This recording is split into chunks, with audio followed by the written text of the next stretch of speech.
ఏలియా అనువారు మహిమతో ఆగపడి మహిమతో కనబడి, వాళ్ళిద్దరికీ ఒక మహిమ ఉన్నది. వారిద్దరూ మహిమలో ఉన్నారు, అలాగే మహిమను కలిగి ఉన్నారు, మహిమలో ఉన్నారు. ఆ మహిమ అపోస్తులు చూస్తున్నారు, దైవ సేవకులైన అపోస్తులు చూస్తూ ఉన్నారు. యేసుక్రీస్తుతో నిలబడినప్పుడు మోషే ఏలియాలు వాళ్ళిద్దరూ యేసుతో నిలబడినప్పుడు ఇతరులు మహిమను చూస్తున్నారు. వాళ్ళిద్దరిలో మనము యేసుతో ఉంటేనే మనము మహిమను కలిగి ఉంటాము, ఇతరులు దేవుని మహిమను గుర్తుపడతారు. అంటే యేసుతో సహవాసం చేస్తేనే మనమేమిటో, దేవుడు మనకిచ్చిన సాక్ష్యం ఏమిటో, మన జీవితంలో ఆయన నెరవేరుస్తున్న కార్యాలు ఏమిటో ఒక్కొక్కటిగా బయటకు వస్తాయి. హల్లెలూయా. అయితే చూడండి, వారు మహిమతో ఆగబడి అంటే వారిద్దరూ మహిమతో నింపబడ్డారు.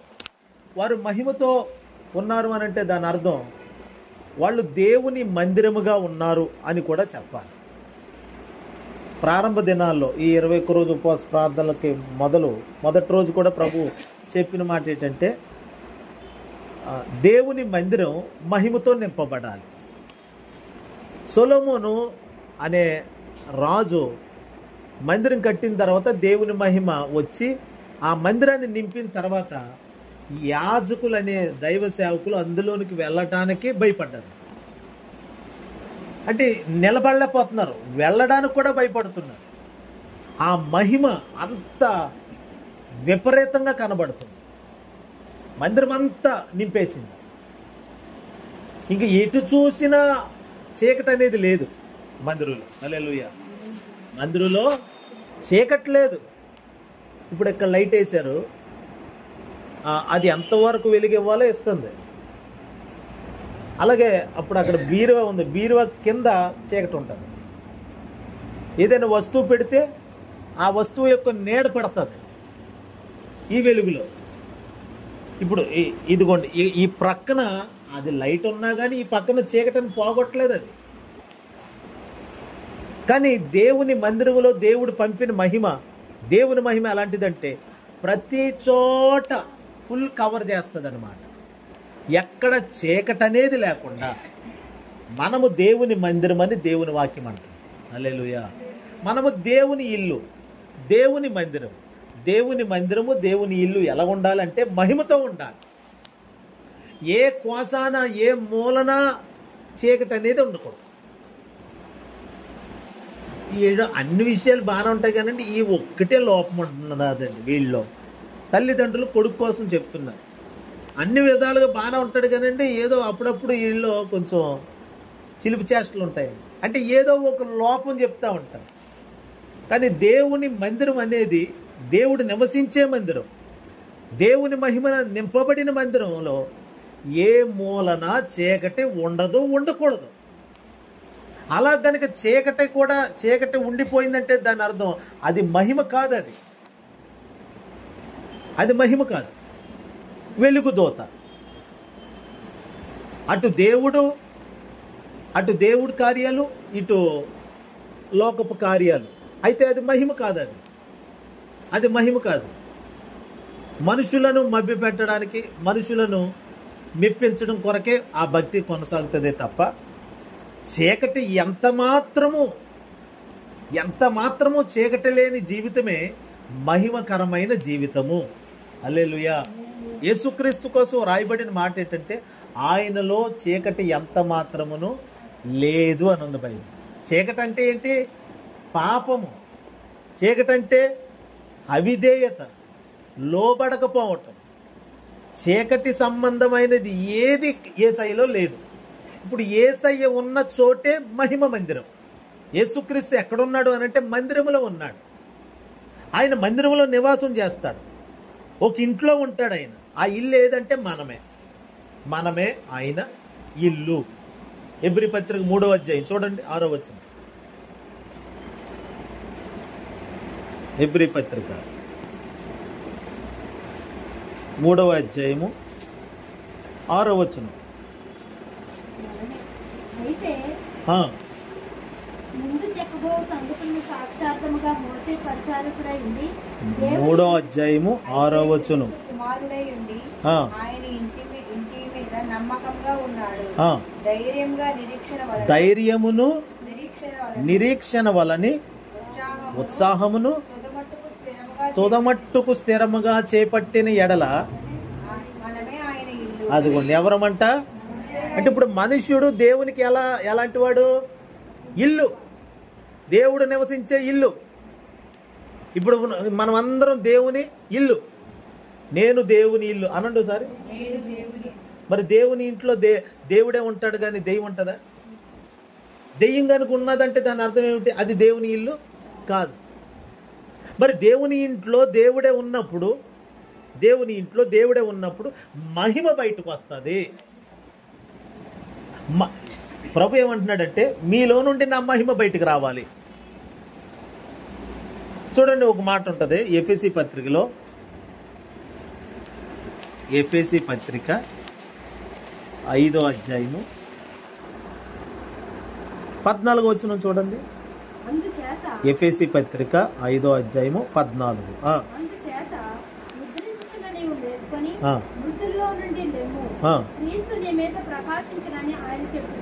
క్రీస్తు నీ మీద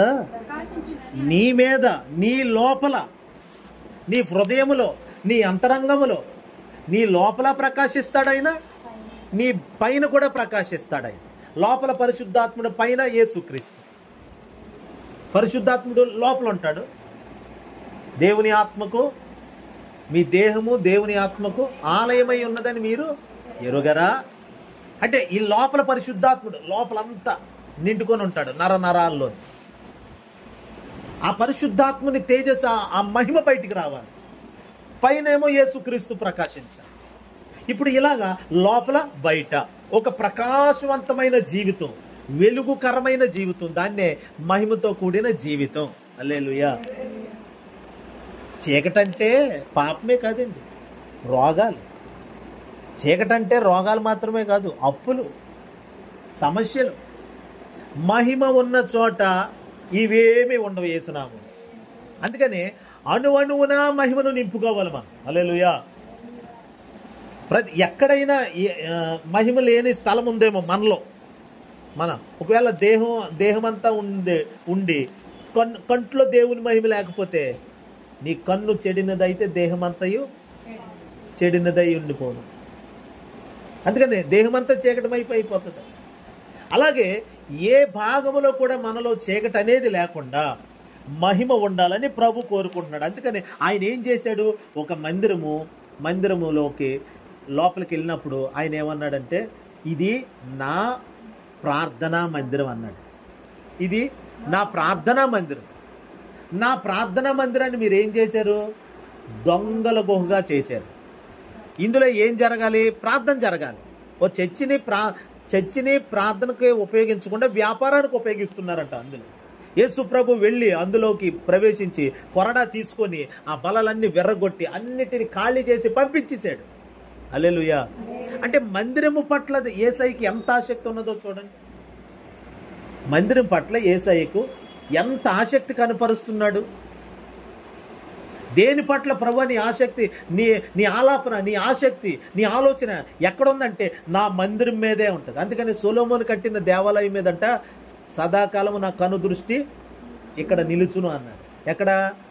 మందిరం మీద. ఇప్పుడు సొలొమోను కట్టిన దేవాలయం ఉందండి? లేదు, గోడ మిగిలింది అంతే. ఇప్పుడు మరి ఏ మందిరం కోసం చెప్పాడు ఆయన? మనమే. హల్లెలూయా. మనమే ఆ మందిరం. ఇప్పుడు మన మీద ఆయన కనుదృష్టి ఎల్లప్పుడూ ఉంచుతున్నాడండి.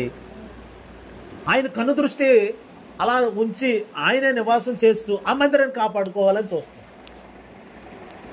కొన్నిసార్లు మనల్ని మనం కాపాడుకోలేని స్థితిలో ఉన్నప్పుడు ఆయనే మనకి ప్రొటెక్షన్ ఇస్తున్నాడు, ఆయన తప్పిస్తున్నాడు. ఇశ్రాయేలును కాపాడువాడు కునుకడు నిద్రపోడు. ఆయన మనం పడుకున్నప్పుడు మనల్ని మనం కాపాడుకోలేం కదండి. ఏ కీడు వస్తుందో ఏ అపాయం వస్తుందో తెలియదు. కానీ యేసయ్య అనుదినము అనుక్షణము మనల్ని కాపాడుతూనే ఉన్నాడు. ఈ మందిరం పట్ల మన ఆలోచనలు కాపాడుతాడు దేవుడు. మన హృదయాన్ని కాపాడతాడు ఆయన. హల్లెలూయా. ఈ మందిరం పట్ల చాలా శ్రద్ధ కలిగి ఉన్నాడు. ప్రతి చోట ఆయన మహిమ ఉండాలని కోరుకుంటున్నాడు ఆయన. హల్లెలూయా. నా బిడ్డల్లో నుండి చీకటి రాకూడదు, నా మందిరంలో నుండి చీకటి రాకూడదు, నా మందిరములో నుండి ఆ వెలుగు రావాలి, మహిమ రావాలి బయటికి. హల్లెలూయా. అయ్యో నేను ఉండే ఇల్లు, ఇప్పుడు మనం ఏదైనా ఒక ఇల్లు కట్టుకున్నా లేకపోతే ఒక ఇంట్లోకి రెంట్కి వెళ్ళినా మనం ఏం చేస్తామండి? మొట్టమొదటిగా అమ్మా ఏం చేస్తాం? అదే ముందు లైట్ వెలిగించుకుంటాం, శుభ్రం చేయాలంటే కనబడాలి కదా, ముందు లైట్ వెలగాలి, లైట్ వెలగాలి. ఓ దీపం బుట్టైనా పెడతాం, అప్పుడు ఆ కాంతి వెలిగించిన తర్వాత ఇల్లు శుభ్రం చేసుకుంటాం. ఒక స్త్రీకి 10 నాణేలు ఉన్నాయంట, 10 ఆశీర్వాదాలు, 10 రకాల దీవెనలు కలిగి ఉందంట ఆమె.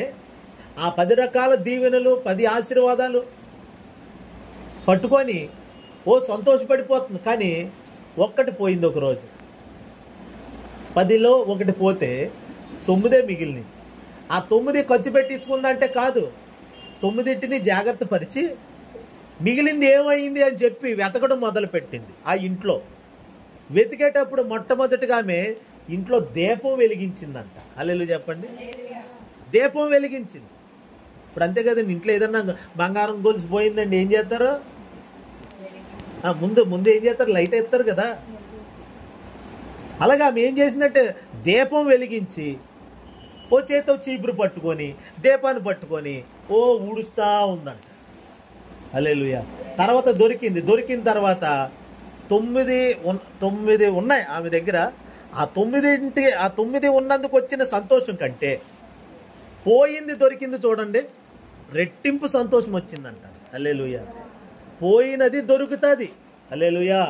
ఓ మాట చెప్తాను, దేవుని మహిమ, దేవుని వెలుగు మనలో ఉన్నప్పుడు, ఆ మహిమను స్వాగతించినప్పుడు, ఆ మహిమ కొరకు మనం సిద్ధంగా ఉంటే పోయినవి కూడా దొరకబోతున్నాయి మనకి.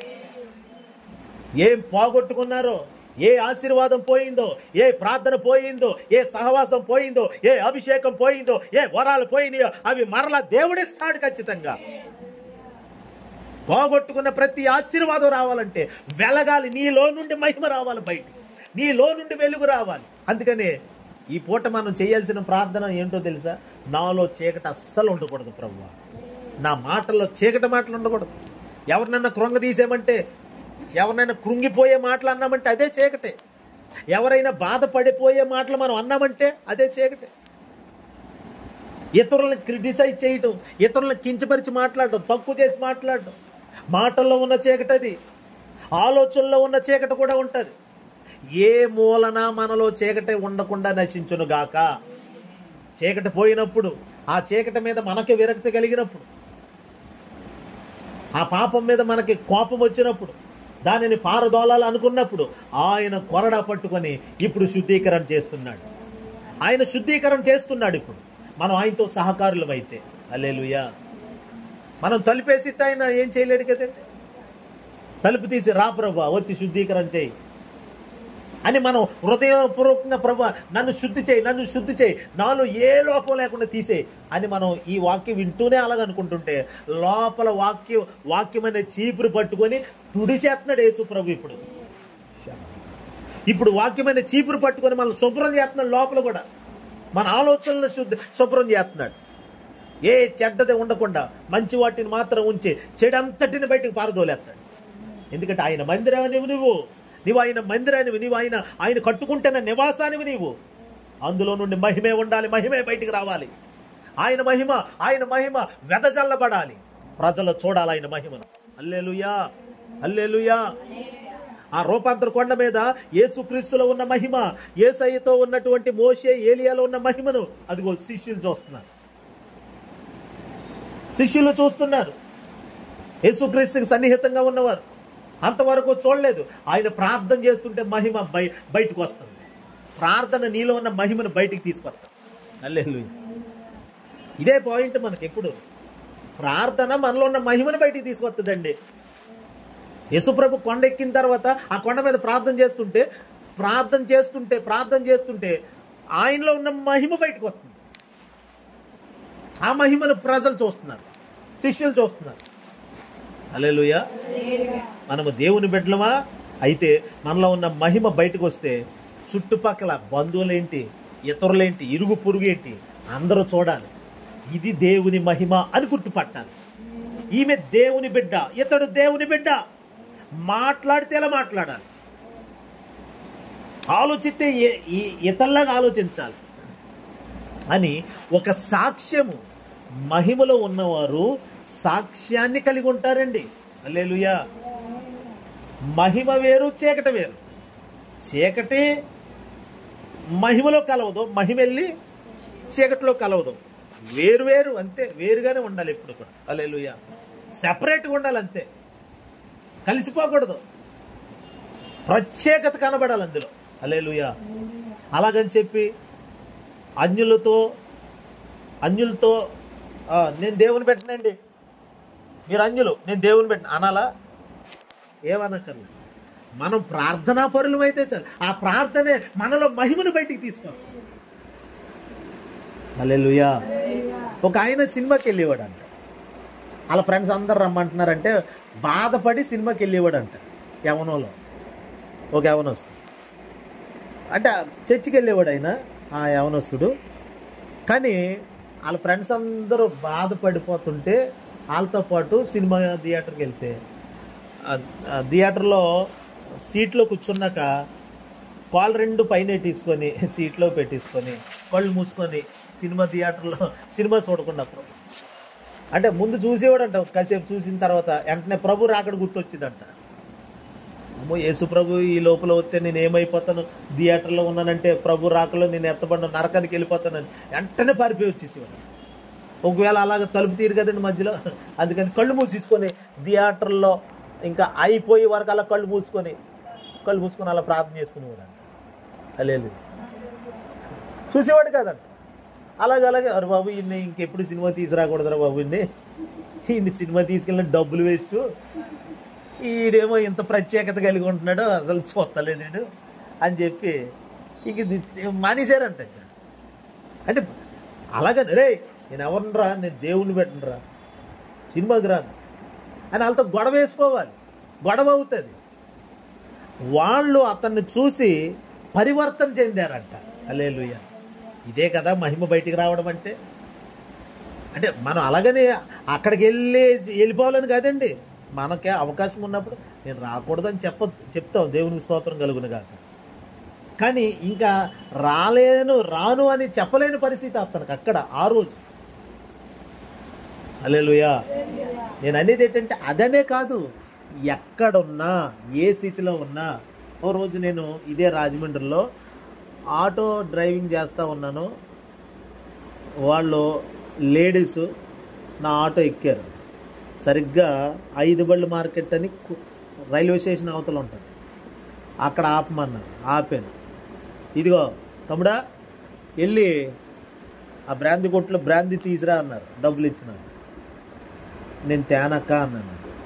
అంటే ఆటో మరి నువ్వు తేవాలే, మరి మేము ఎక్కువ కదా అంటే, మీరు కావాలంటే తెచ్చుకోండి, లేకపోతే నాకు డబ్బులు ఇవ్వడం అయినా మానేయండి, కానీ నేను మాత్రం తేను. మిమ్మల్ని నేను ఎక్కించుకున్నానంటే ఇది నా వృత్తి, నేను కిరాయి తోలుకుంటున్నాను, మీరు ఎక్కారు. కానీ అడ్డమైన చాకిరి అడ్డమైన పనులు చేయడానికి కాదు, నేను మీరు తెమ్మన్నదల్లా తెచ్చి పెట్టడానికి కాదు నేను ఇప్పుడు ఆటో ఎక్కించుకున్నది. మీరు ఎక్కడ దిగాలో అక్కడ దింపడం కొరకు నేను ఎక్కించుకున్నాను, కిరాయి మాట్లాడుకున్నాను. అందుకని చెప్పి ఆ కిరాయి ఎక్కించుకున్నానని చెప్పి ఏది పడితే తేడానికి కాదు నేను ఇక్కడ ఉన్నది. నేను దేవుని పెట్టినాక నేను అలాంటివి చేయను అన్నాను. అప్పుడు వెంటనే వాళ్ళు సరే తమ్ముడు ఇంకా వద్దులే అనేసి పనిచ్చే అన్నారు. హల్లెలూయా. అంటే ప్రతి చోట మనం ఎవరమే దేవుని మహిమ బయటికి రావాలి. అలాగే కదండి కార్యాలు కూడా బయటకు వస్తాయి మనలో నుండి, దేవుని కార్యాలు బయటకు వస్తాయి మనలో నుండి. మోషే అరణ్యములో దేవుని కార్యాలను కనుపరిచాడు. ఇశ్రాయేలీలు కన్నులారా చూచేటట్లుగా దేవుని కార్యాలను చూపించాడు ప్రజలకి. ఎందుకంటే అతడు మహిమను కలిగి ఉన్నాడు కాబట్టి. ఎవరి జీవితం అయితే మహిమతో నింపబడి ఉంటుందో, యేసయ్య ఎక్కడైతే ఉంటాడో అది మహిమ కలిగిన మందిరం. అక్కడ నుండి కార్యాలు వస్తాయి. అద్భుతాలు జరుగుతాయి, స్వస్థతలు జరుగుతాయి, సూచక్రియలు జరుగుతాయి, మహత్కార్యాలు జరుగుతాయి. కరువులో సమృద్ధిని కూడా చూస్తాను. హల్లెలూయా. ఏలియా దేవుని మహిమను కలిగి ఉన్నాడు. వారు మహిమతో ఆగపడి, ఆ మాట మర్చిపోకండి. లోకా 9:31 వారు మహిమతో కనబడి. ఎవరు వారు? మోషే, ఏలియా. మోషే అద్భుతాలు, స్వస్థతలు అదిగో ప్రజలు చూసేటట్లు తాను మహిమతో ఉన్నాడు కాబట్టి కార్యాలు చూపిస్తున్నాడు. మరి ఏలియా మహిమతో ఉన్నాడు కాబట్టి ఒక పేద విధవరాలు ఇంటికి వెళ్ళాడు. ఆ ఇంట్లో 3.5 సంవత్సరాలు అసలు ఈరోజు తిండి తిని రేపు చచ్చిపోతాం, అది ఆ ఇంట్లో పరిస్థితి. ఈరోజు ఇంత పిండి ఉంది, ఆ పిండి వేసుకొని రొట్టెలు వేసుకొని అప్పమ్ములు చేసుకొని అట్లు వేసుకొని తినేస్తాం అంతే. రేపటికి లేదు పిండి, అందులో నూనె కూడా అంతే ఉంది. రేపటి పరిస్థితి రేపు లేదండి, ఈ రోజే ఉందండి అంతే. హల్లెలూయా. అయితే ఒక మహిమ కలిగిన దైవజనుని కలిగి ఉన్నారు వాళ్ళు. ఆ విధవరాలు, ఆమె కొడుకు ఒక మహిమ కలిగిన దైవజనుడిని ఆ ఇంట్లో కలిగి ఉన్నారు. దైవజనుడు చెప్పాడు, మొదటి అప్పము నాకు తెచ్చిపెట్టే అమ్మ. హల్లెలూయా. మొదటి అప్పము నాకు ఇచ్చే అమ్మా. అయ్యా కొద్దిగా పిండి ఉందండి, తినేసి మళ్ళీ మేము ఇంకా రేపేం లేదు, చనిపోవాలనుకుంటున్నాం మేము, తినలేదు, కరువు, మా దేశం అంతా కరువు వచ్చేసింది. సరే నువ్వు అన్నట్టే కానీ ముందు నాకు రొట్టె మాత్రం కానీ. ఫాస్ట్ గారు రాజీ పడలేదు ఆయన. ఫోన్లో విధవరాలు కదా, ఆవిడ ఎంతగా చెప్తుంది, వాళ్ళ అబ్బాయి తింటాడంట కదా, పిల్లోడు పెట్టుకుంటుందంట కదా అని ఏం జాలి పడలేదు. దేవుని నిర్ణయం అంతే. కొన్నిసార్లు దేవుని నిర్ణయాలు, దేవుని ఆలోచనలు, సేవకుడి మాట కఠినంగానే ఉంటుంది. హల్లెలూయా. డాక్టర్ గారు ఆపరేషన్ చేసేటప్పుడు కత్తి పెట్టే కోస్తాడు. కొయ్యకండి, నా చర్మం తీయకండి అంటే వేస్ట్ అంతా తీయకపోతే అప్పుడు పాకుపోతుంది. ఏదో పాలకొల్లు తండ్రి గారికి అలాగా కాలుకి ఏదో జరిగింది, దెబ్బ తగిలింది, సెప్టిక్ అయ్యింది, కానుకోలేదు, ఏలు తీశారు, అది ఇంకా పాకింది, పాదం తీశారు, అది ఇంకా పాకింది, ఇక్కడికి తీశారు, పైకి తీశారు. తీకండి అలాగే ఉంచండి, నా కాలు అంటే మొత్తం దేహం అంతా కుళ్ళిపోద్ది. అలాగే దైవజనుడు కొన్నిసార్లు సర్జరీ చేస్తాడు విశ్వాసులకి. హల్లెలూయా. కఠినంగా ఉంటుంది మాట, అయినా కానీ అందులో ఆశీర్వాదం ఉంటుంది, మేలు ఉంటుంది, అభిషేకం ఉంటుంది. అందుకే దేవుని వాక్యంలో ఒక మాట చూడండి, 141వ కీర్తన.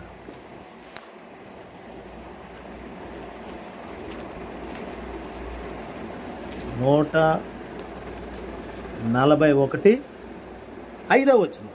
నీతిమంతులు నన్ను కొట్టుట నాకు ఉపకారము, వారు నన్ను గద్దించుట నాకు తైలాభిషేకము. నేను అట్టి అభిషేకమును త్రోసివేయుదునుగా. అదిగోండి, నన్ను కొట్టడమే. దేవుని వాక్యం అనే కొరడా తీసుకొని కొడితే నాకు తైలాభిషేకం కలుగుతుంది, నాకు అభిషేకం వస్తుంది, నాకు జ్ఞానోదయం కలుగుతుంది. నేను అట్టి అభిషేకమును నేను త్రోసివేయకుందును. పాస్టర్ గారు చాలా గట్టిగా గద్దించేశారండి. ఎస్, నీ హృదయానికి అది గాయమైతేనే నీకు మేలు జరుగుతుంది. ఇప్పుడు ఏలియా అంటున్నాడు, అమ్మా నువ్వు అంతా చెప్పిందంతా విని అంటాడు, మళ్ళీ మొదటి పాఠమే చెప్తాడు, అదంతా తర్వాత కానీ ముందు నాకు రొట్టె తెచ్చిపెట్టి అంటాడు. ఎంత కరువు వేసిపడేటి పాస్టర్ గారు, అసలు మేమే కరువు అయిపోయి ఉంటే ఈయన కరువుతో ఉన్నాడేంటి, ఈయన పెట్టమంటాడేంటి. సర్లే ఇంకా చేసేది ఏమీ లేదు, వెళ్ళింది వంటగదిలోకి వెళ్ళి రొట్టె వేసేస్తుంది, ఆమె అట్టు వేసుకొని వచ్చేస్తుంది. హల్లెలూయా. అప్పము చేసుకొని వచ్చేస్తుంది ఆమె. కరువు ఆసిపోవడం అని కాదు, ఆయన ఎంతో కాలినడకన నడిచి వచ్చాడండి ఆ ఇంటికి. ప్రభు వెళ్ళమంటే వచ్చాడు. హల్లెలూయా. వచ్చినప్పుడు ఆ ఇంటి దగ్గర ఉండు, అక్కడే భోజనం చేయాలి నువ్వు 3.5 సంవత్సరాలు. ఈ దేశం అంతా 3.5 సంవత్సరాలు కరువులో ఉండబోతుంది. ఆ కరువు కాలం అంతా నువ్వు అక్కడే ఉండాలి. ఏమన్నా గొప్పోళ్ళ ఇంటికి పంపించాడా దేవుడు? నీలో ఉన్న మహిమ బయలుదేరబోతుంది. ఏలియా, ఏది ప్రభా ఎక్కడ? ఓ ధనవంతుడి ఇంటికి వెళ్ళమంటావా? ఓ 4 పూటలు అంటే కరువు కాలంలో, మొన్న కరోనా టైంలో డబ్బున్న వాళ్ళు, గవర్నమెంట్ ఉద్యోగాలు కలిగిన వాళ్ళు సమృద్ధిగా తిన్నారు ఇంట్లో కూర్చొని. గవర్నమెంట్ జీతాలు వేయటం కొంచెం లేట్ అయినా జీతాలు ఇచ్చేది కదండి. ప్రైవేట్ జాబులు కలిగిన వాళ్ళకి లేవు, చేతి పనులు కలిగిన వాళ్ళు ఇంట్లోనే పాప ఏం తిన్నారో ఎలా ఉన్నారో. మొత్తం మీద అప్పుడున్న ముఖ్యమంత్రి గారు ఏదో రకంగా పథకాలు వేసేవాడు ఆ టైంలో. హల్లెలూయా. డబ్బులు అప్పుడప్పుడు అలా డబ్బులు అందుతా ఉండే. ఇప్పుడు కూడా బాగానే అందుతున్నట్టుగా ఉన్నాయి. హల్లెలూయా చెప్పండి. ఏం మరి నిజము దేవునికి ఎరుక. హల్లెలూయా. అలాగా అంటే ఆ కరువులో చాలా ఇబ్బందులు ఎదుర్కొన్నారు. డబ్బులు ఉన్నవాడు కూర్చొని ఏమేం కావాలన్నీ తెచ్చుకొని ఇంట్లో స్టాక్ పెట్టుకొని తిన్నారు. మరి ఇప్పుడు అలాగ స్టాక్ పెట్టుకోగలిగిన కెపాసిటీ కలిగిన ఇంటికి వెళ్ళమన్నాడా దేవుడు ఏలియానంటే? లేదు, విధవరాలు ఇంటికి వెళ్ళను అన్నాడు. ఆమె పరిస్థితి ఏముంది? ఈయన వెళ్ళేసరికి ఆ రోజుకు ఉందంతే, తల్లి బిడ్డ తినడానికి ఉందంత. ఆ ముద్ద ఈయన కాకిలాగా వచ్చి ఎత్తిపోతే ఎలాగా? కాకులు తెచ్చిన ఆహారం తినడానికి అలవాటు పడిన దైవజనుడు ఆయన, ప్రవక్త. హల్లెలూయా. ఇప్పుడు నా కాకివి నువ్వేనమ్మా అంటాడు. ఆ విధవరాలు అంటాడు, నా కాకివి నువ్వే. ఒకప్పుడు దేవుడు నన్ను కాకులతో పోషించాడు, ఇప్పుడు కాకులు కాదు, నువ్వే నా కాకివని చెప్పాడు దేవుడు. నాకు అనవసరం, నువ్వు హల్లెలూయా. సరే, లోబడింది. ఆ తల్లి, దైవజనుడు చెప్పాడు, ప్రవక్త చెప్పాడు, చేయాల్సిందే. ప్రవక్తను చేర్చుకుంటే ప్రవక్త ఫలము పొందుకుంటారు. సరే, వెళ్ళింది, అప్పము చేసుకొని వచ్చింది, పెట్టింది. సరే, ఆయన తినేసాక వెళ్ళి ఇక మొదలెట్టిందండి అట్లు. హల్లెలూయా. ఇంకా అందులో చూస్తేనేమో మొదట ఎంత పిండి ఉందో అంత పిండే ఉంది. మళ్ళీని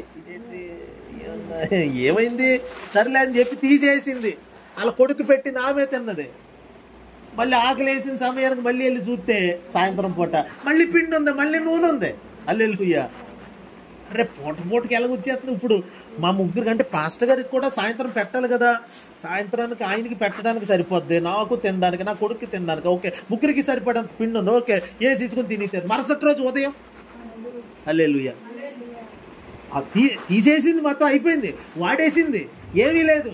శుభ్రంగా తిని పడుకున్నారు. ఇంకా రేపు చచ్చిపోతామేమో అనుకుంటుందేమో, ఏ రోజుకి ఆ రోజు అనుకుంటుందేమో. ఆ మరుసటి రోజు మళ్ళీ వంటగదిలోకి వెళ్ళి ఒకసారి చూద్దామని చెకింగ్ చేస్తే అది దాన్ని బుడ్డి నిండా నూనె ఉంది, తొట్టి నిండా పిండి ఉంది. హల్లెలూయా. ఎంత అద్భుతం అసలు! ఏంటి, ఎక్కడి నుండి వస్తుంది? హల్లెలూయా. మా ఇంట్లో మహిమ కలిగిన దైవజనుడు ఉన్నాడు. మహిమ ఉంది ఇంట్లో, అంతే. హల్లెలూయా. నీ ఇంట్లో మహిమ ఉంటే అయిపోతుంది. అడుగంతా ఊరిసేవలసి వస్తుంది, కానీ మళ్ళీ పుట్టేస్తాడు దేవుడు. మళ్ళీ పుట్టించగలిగిన మహిమది యేసయ్య మహిమది. ఏమీ లేదు పాస్టర్ గారు. ఓ రోజు చెప్పనా, బైబిల్ వచ్చిన దేవదాస్ గారు ఇలాగే బయట హాల్లో వరండాలో దేవుని వాక్యం ఏదో ధ్యానం చేస్తున్నారంట. ఓ పెద్ద ఆయన పూర్వీకుడు వచ్చి, అయ్యా నా కూతురికి పెళ్లి చేయాలనుకుంటున్నాను, 70,000 ఖర్చు అవుతుంది, ప్రార్థన చేయండి అయ్యా అని చెప్పారంట.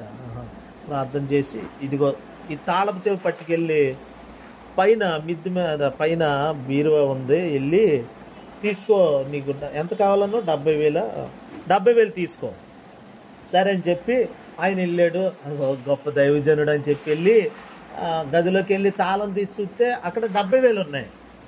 70,000 తెచ్చుకొని, అయ్యా ఇదిగోండి 70,000 తీసుకున్నాను, ఇదిగోండి తాళం అని ఇస్తే, వాస్తవానికి అక్కడ రూపాయి లేదు. హల్లెలూయా. అక్కడ లేవు. దైవజనుడు ఏమన్నాడు? విశ్వాసంతో అక్కడ ఉన్న వెళ్ళి తెచ్చుకున్నాడు, అంతే. తాళం పట్టుకెళ్ళి తీస్తే అక్కడ 70,000 ఉన్నాయి. మహిమ, ప్రార్థన మహిమను సృష్టిస్తుంది. హల్లెలూయా. మహిమ అద్భుతాలను చేస్తుంది, స్వస్థతలు చేస్తుంది, కరువు తెలియకుండా చేస్తుంది మహిమ. దేవుని బిడ్డలారా, ఏ పరిస్థితి కలిగి ఉన్నారో, మనం ఇప్పుడు ఏ సిచ్యువేషన్లో ఉన్నామో ఆయనకు తెలుసు. ఇప్పుడు మనకు కావాల్సిందల్లా మహిమే కావాలి. దేవుని మహిమను పొందుకోవాలంతే. మహిమ రావాలి అని అంటే యేసయ్య రూపాంతర కొండ మీదకి వెళ్ళి ప్రార్థన చేయడం మొదలెట్టాడు. అప్పుడు మహిమ దిగడం మొదలెట్టాడు. మహిమ ఆయనలో నుండి మహిమ వస్తుంది. తరగని మహిమ, పెరిగిపోయే మహిమ. హల్లెలూయా. ఈ మహిమ బయటకు వచ్చే కొలది శిష్యులు చూస్తున్నారు, అబ్బా ఎంత మంచి మహిమ, గొప్ప మహిమ, ఈ మహిమలో ఉండుట మంచిది. హల్లెలూయా. అయిపోయేదాన్ని అవ్వకుండా చేస్తుందండి మహిమ, లేని దానిని ఉన్నట్లు చేస్తుందండి మహిమ. హల్లెలూయా. అది దేవుని మహిమ. కరువు తెలియకుండా పోషిస్తుంది మహిమ. అందుకని మహిమలో ఉండుట మంచిది. మహిమ మనలో ఉండుట. హల్లెలూయా. ఇదే మన ప్రకటన, ఇదే మన ప్రత్యక్షత. కాబట్టి దేవుని బిడ్డలారా, మహిమకరమైన జీవితం కొరకు ఆశపడాలి. యేసు మనతో ఉండటమే మహిమ, మనము యేసుతో ఉండటం మహిమ, అంతే. అందుకని మహిమ ఎక్కడి నుండి వస్తుంది అంటే, మళ్ళీ చెప్తున్నాను, ప్రార్థన మొదలెట్టండి. ప్రార్థన అంటే రెండు అర్థాలు. ఒకటి, యేసయ్యతో ప్రేమలో ఉండిపోవుట. రెండు, ప్రార్థన అంటే ఆయనతో కలిసి నడవటం. దేవుడు నాకు నేర్పించిన ఈ రెండు పాఠాలు అంతే. ప్రార్థన అంటే ప్రేమలో ఉండటం. అమ్మాయి అబ్బాయి పార్కులోకి వెళ్ళి చెట్ల చాటున అలా ఒకరి మీద ఒకరు ఎలా చెయ్యేసుకొని ముచ్చట్లు ఆడుకుంటూ, ఏమండి ఇంకా కొంచెం మెట్టు ఎక్కువైతే అలా ముద్దులు పెట్టుకుంటూ అట్లా, అంటే అది లోకపు ప్రేమ. మనము యేసయ్య ముద్దాడుకుంటూ, ఆయన ఒక తండ్రిలాగా మనల్ని ముద్దాడుతూ, మనము ఆయన్ని కౌగిలించుకుంటూ, అదే ప్రేమలో ఉండుట, అదే ప్రార్థన. ప్రార్థన అంటే అదే. హల్లెలూయా. అంటే ప్రభుతో కూర్చోవాలి. ఏదో రెండు మొక్కలు మనకున్న అవసరాలన్నీ చెప్పేసి, ప్రభువా ఇదిగోనైనా నాకు ఇది కావాలి అది కావాలని అడిగేయడం, ఒక గంట 2 గంటలు అడిగేస్తాం, అది కాదు. అలా అడిగేయడం కాదు.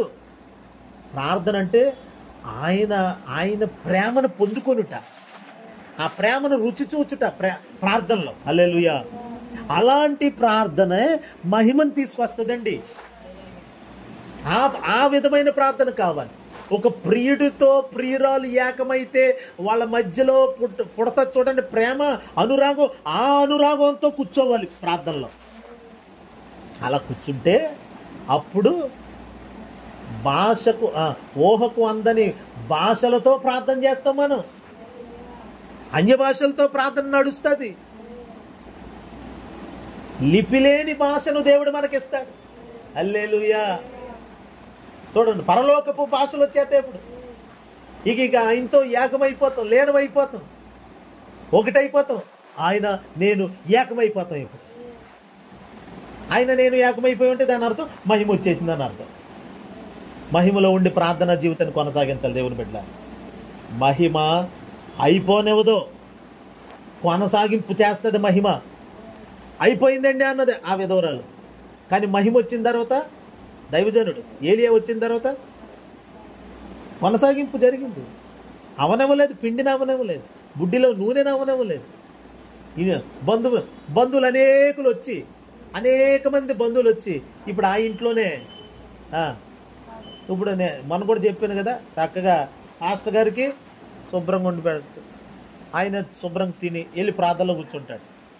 ఎందుకంటే మరి ప్రార్థన మహిమ రాకపోతే ఇక్కడ పిండి అయిపోద్ది. మళ్ళీ హల్లెలూయా. ప్రార్థన లేకపోతే పిండి అయిపోద్దండి. ఇక్కడ మహిమ లేకపోతే పిండి అయిపోద్ది. ఆ మహిమను సృష్టించేది ప్రార్థన. అందుకని ప్రార్థన జరుగుతూ ఉండాలి. మన గృహాలు ఎప్పుడు ప్రార్థనతో ఉండాలి. హల్లెలూయా. దేవునితో మాట్లాడే వాళ్ళు ఉండాలి. ఒకడైనా దేవునితో మాట్లాడేవాడు ఉండాలి. వాళ్ళెవ్వరికి తెలియదు ఆ ఇంట్లో దేవుడు అంటే, కానీ సరిగ్గా దేవునితో కనెక్షన్ కలిగిన వాళ్ళు ఒకరైనా ఉండాలి. హల్లెలూయా. పూర్వం చాలామంది గృహాల్లో టీవీలు ఉన్నా, ఒకవేళ తక్కువ అక్కడక్కడ టీవీలు ఉండేవి. కానీ అక్కడ ఆ ఏరియాల్లో ఎవరో ఒకరు పెద్దోళ్ళు ఉంటారో, వాళ్ళ ఇంట్లో సరైన టీవీ ఉంటుంది, ఆ ఇంటికే కేబుల్ ఉంటుంది. ఇప్పుడు అందరూ పోయి అక్కడ కూర్చుంటారు, అక్కడే కూర్చుంటారు. సరైన కనెక్షన్ ఉంది దానికి. బొమ్మ కనబడాలంటే ఆ ఇంటికి వెళ్ళాలి. నేను ఇంకా 2-3 కలిసి మా ఇంటి దగ్గర ఒకరు ఉండేవారండి, చంటాంటి అని. వాళ్ళ ఇంట్లో కేబుల్ వచ్చేది, వాళ్ళ కేబుల్ ఎంచుకోగలిగిన స్థితి. ఇక మేము అందరూ అక్కడ పోయి కూర్చునేవాళ్ళు. ఎవరు కేబుల్ ఉండేది కాదు, టీవీ ఉండేది కాదు. ఎక్కడ కనెక్టింగ్ ఉందో, ఎక్కడ కనెక్షన్ ఉందో, ఎక్కడ కేబుల్ ఉందో, సరైన కలర్ టీవీ ఎక్కడ ఉందో కలర్ టీవీ దగ్గరికి వెళ్ళిపోయేవాడు. కలర్ టీవీ ఎక్కడ ఉందో, రేపు పలానా. ఒక్కోసారి వాళ్ళ టీవీ ఆన్ చేయకపోతే ఈ పేటలో ఎవరి దగ్గర ఉందో కలర్ టీవీ అని ఆలోచించుకునేవాళ్ళు. ఇక్కడే సుబ్బర్నగర్లో అనుకుంటే పలానా వాళ్ళకు ఉందిరా, వెళ్ళిపోయేవాళ్ళు. ఎందుకని పలానా రోజు సాయంత్రం 7 గంటలకి పలానా హీరో సినిమా వస్తుంది అని ముందు తెలిసిపోతుంది కదండి. అందుకని ఆ టైంకి ఎవడో ఒకటి ఇంటి ముందు కూర్చుండిపోయేవాళ్ళు. అంటే కలర్ టీవీ ఉండాలి, కేబుల్ ఉండాలి ఆ ఇంటికి. నేననేది ఏంటంటే, సరిగ్గా దేవునితో కనెక్షన్ కలిగిన వాడు ఎక్కడ ఉంటాడో అక్కడ అందరూ వచ్చి ఉంటారు. హల్లెలూయా. ఇప్పుడు చూడండి, ఈ విధవరాలు ఇంటి నిండా మహిమ ఉంది. ఇప్పుడు హల్లెలూయా, ఇంటి నిండా సమృద్ధి ఉంది. ఆకలి తెలియకుండా తినేస్తున్నారు ఇప్పుడు. అమ్మ మొన్న కదా పిండి, ఈ రోజుకే పిండి ఉంది, తినే చచ్చిపోతాం అన్నా. మరి ఏంటి అప్పుడే 6 నెలలు అయిపోయింది, ఇంకా సావలేదేంటి నువ్వంటే, సావనిస్తే కదండి మమ్మల్ని. మహిమ బ్రతికించేస్తుంది మమ్మల్ని. హల్లెలూయా. దేవుని మహిమ మమ్మల్ని బ్రతికిస్తుంది, చావనవ్వలేదు. మహిమ వచ్చిందండి మా ఇంటికి. ఏది ఆ మహిమను ఒకసారి మా ఇంటికి కూడా పంపించవా? హల్లెలూయా. పంపించాలంటే ఆయన రాడండి, గదిలోనే ఉంటాడు, ప్రార్థనలో ఉంటాడు. హల్లెలూయా. దేవుడు వెళ్ళమన్నాడు ఆ ఇంటికి, అక్కడే ఉండాలని చెప్పాడండి నాతో. అందుకని మా ఇంట్లో ఆ పైన ఉన్నాడండి, ప్రార్థన చేసుకున్నాడు మా దైవజనుడు. హల్లెలూయా. 3.5 సంవత్సరాలు ఆ ఇంట్లో ఉండిపోయాడండి. ఇప్పుడు నేను ఇక్కడ వచ్చానండి, 1 గంట అయిపోతే వెళ్ళిపోవాలి. ఈ రాత్రి ఉంటే ఉంచుతారు. హల్లెలూయా. రేపు ఉంటానంటే సర్లే పాస్టర్ గారు. హల్లెలూయా. 1 వారం ఉంటానమ్మా నేను ఇక్కడ. ఏం చేస్తారు? చచ్చిపోతే అమ్మగారు. హల్లెలూయా. లేదు 6 నెలలు ఉంటాను మరి నేను ఇక్కడ. కుదరదు. దేవుడు చెప్పాడు, ఆమె అలా లోబడింది. పాస్టర్ గారు ఇప్పటికే 6 నెలలు అయిపోయిందండి. మరి మరి మరి ఆయన వెళ్తే నీకు మహిమ అయిపోద్ది. హల్లెలూయా. అంటే ఆమె అలా కాపాడుకుంది మహిమ. అంత గౌరవం, అంత విధేయత, అంత వినయం దైవజనుడి పట్ల. అలాగే ఆ మహిమను అలా నిలుపుకుంది. ఎక్కడ అసహనం ఫీల్ అవ్వలా, ఎక్కడ అనుమానంగా అవిశ్వాసంగా ప్రవర్తించలా, ఎక్కడ దైవజనుడికి ఎక్కడ తక్కువ లేకుండా ప్రతిరోజు సంతోషంగా చూసుకుంటూనే ఉంది.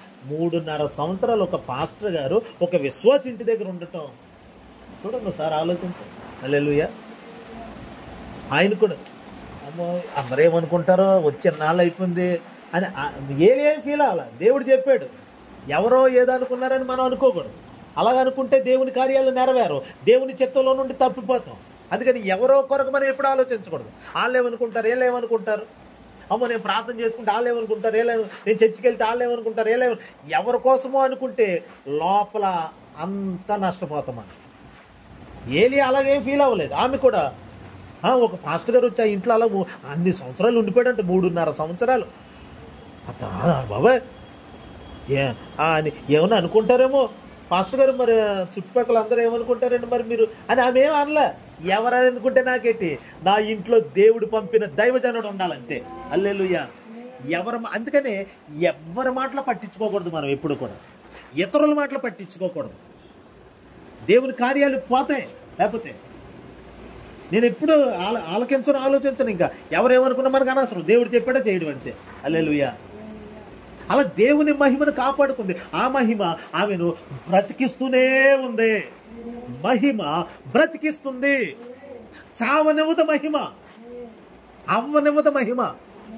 సమృద్ధి ఊరేటట్లు చేస్తుంది. అయితే మహిమను కాపాడుకుందాం.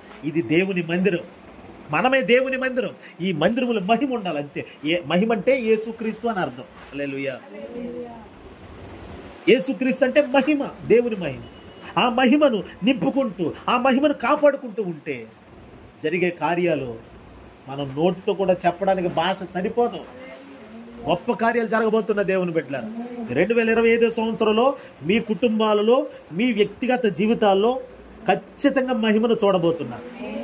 మహిమ బయటికి రాబోతుంది. ఏంటి ఇంత కరువులో, ఇలాంటి పరిస్థితుల్లో కూడా ఇలాంటి కార్యం జరిగిందేంటి, దేవుడు ఎంత గొప్ప కార్యం చేశాడేంటి అని చెప్పుకునేటట్లు ప్రభు చేస్తాడు. అయితే మనం చీకటికి చోటివ్వద్దు, అవిధేయతకు చోటివ్వద్దు, అసహనానికి చోటివ్వద్దు, ఏ చెడ్డ ఫీలింగ్స్కి మనం చోటివ్వద్దు. దేవుని వాక్యాన్ని బట్టి ఫీల్ అవుదాం, వాక్యాన్ని ఎంజాయ్ చేద్దాం, వాక్యాన్ని సెలబ్రేట్ చేసుకోవాలి మనం. హల్లెలూయా. వాక్యాన్ని పండగ చేసుకోవాలి మనం. అమ్మ దేవుడు నాతో మాట్లాడు, దేవుని వాక్యం నాకుంది, ఆయన సన్నిధి నాకుంది, ప్రార్థన జీవితం నాకు ఇచ్చాడు ఆయన. దీనిని బట్టే మనం సెలబ్రేట్ చేసుకోవాలి. తద్వారా దేవుని యొక్క మహిమ మనలో నుండి బయలుదేరబోతుంది. ఆయన మహిమ మన జీవితాన్ని పూర్తిగా నింపబోతుంది. నిన్ను నింపబోయే దేవుని మహిమ మన మధ్యలో ఉన్నది.